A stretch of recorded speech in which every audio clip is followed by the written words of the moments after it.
Nous allons maintenant voir les limites de la PCR.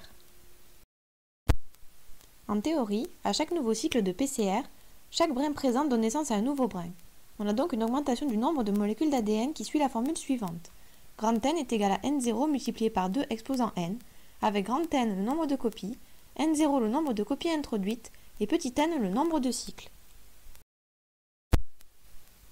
On aurait donc une évolution exponentielle du nombre de molécules en fonction du nombre de cycles qui suivrait cette courbe.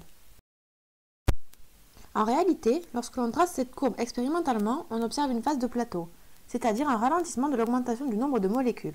C'est au niveau de cette phase de plateau que sont faites les mesures en PCR classique.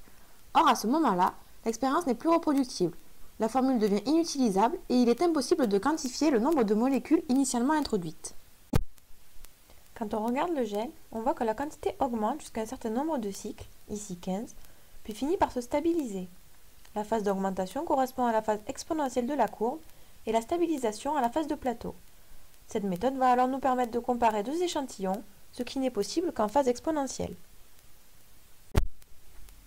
Pour pallier à ce problème, la PCR semi-quantitative a été mise en place. On prend alors plusieurs tubes dans lesquels on met la même quantité initiale d'ADN, on lance la PCR et on arrête par exemple le premier tube au bout de 5 cycles, le second au bout de 10 cycles, etc. On fait alors migrer nos produits de PCR sur un gel. Pour comparer deux échantillons, on les fait tourner le même nombre de cycles en PCR, de sorte à arrêter la réaction pendant la phase exponentielle.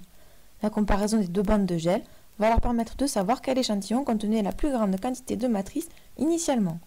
Ici, c'est l'échantillon 2 qui contenait le plus de matrice.